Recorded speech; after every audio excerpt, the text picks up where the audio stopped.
So far, we've learned why donating to food banks and pantries is essential for the health and well-being of our community, and what foods can and cannot be donated.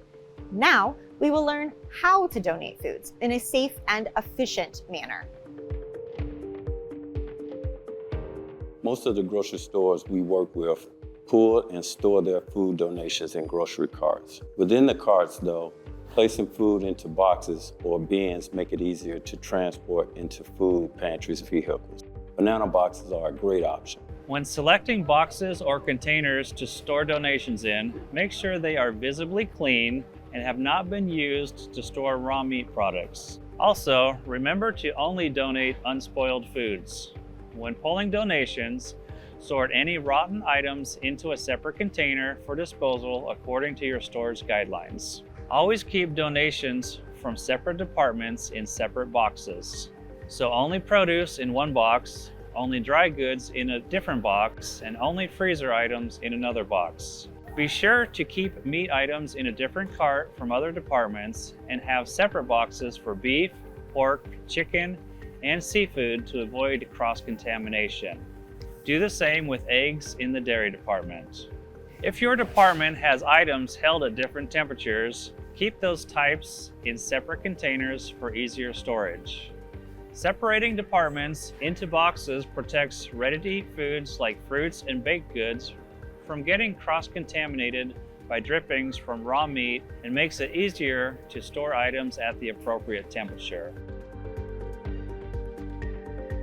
Donations must be stored at the same temperature they were pulled from. So refrigerated items, like from deli, dairy, produce departments, need to be stored in a refrigerated area that is between 35 to 41 degrees Fahrenheit.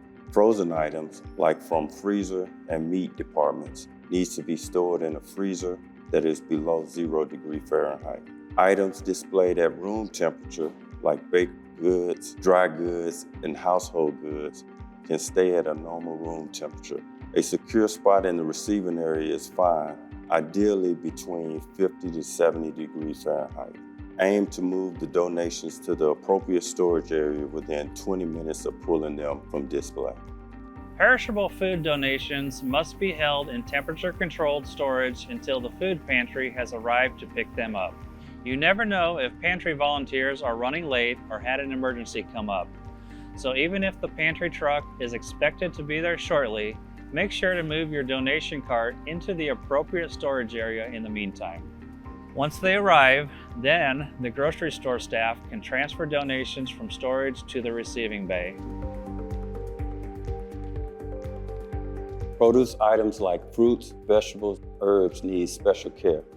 Even though many of them are displayed at room temperature, they can be sensitive to heat, especially when near the end of their shelf life. Produce items that are typically held at room temperature can be stored in the receiving area, so as long as it is less than 70 degrees in the bay. If it is too hot though, take the cart to the refrigerated storage. Fruits and vegetables that have been pre-cut and packaged need to be kept refrigerated no matter what. When donating deli-prepared items that are held hot, like fried chicken or side dishes, we need them to be chilled first and chilled properly.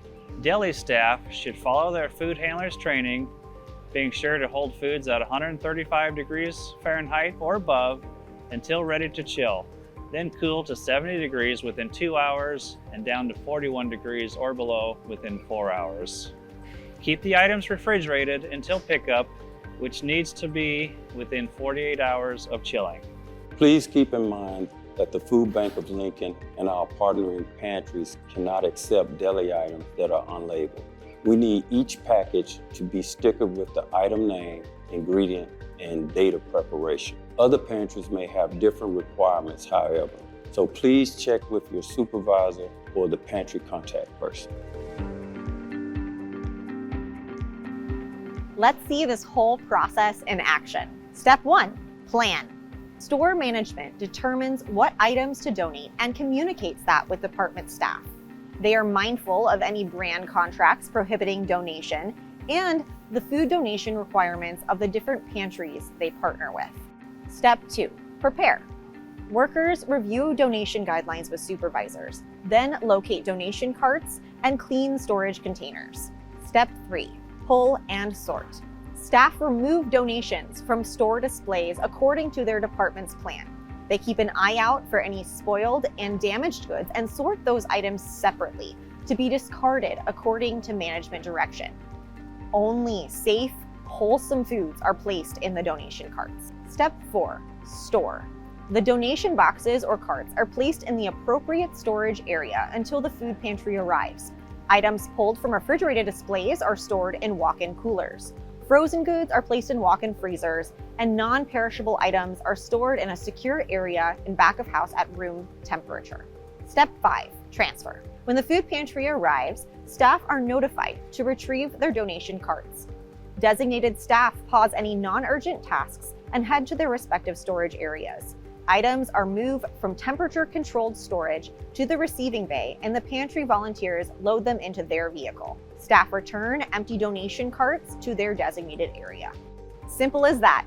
A little planning ahead and team communication can go a long way to providing safe, nourishing food to our neighbors in need. Let's review what we have learned. Take a moment to reflect on the following questions. First, why does donating safe, wholesome food matter to our community?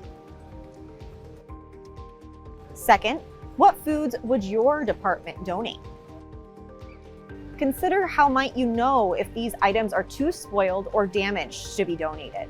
And at what temperature do these donations need to be stored before pickup? Lastly, how can your team maximize the safety, quality, and quantity of food donations? We hope these training videos have been helpful and enlightening. Thank you again for your attention and for your role in supporting those who are food insecure. It is important work, and your care for the process will be much appreciated.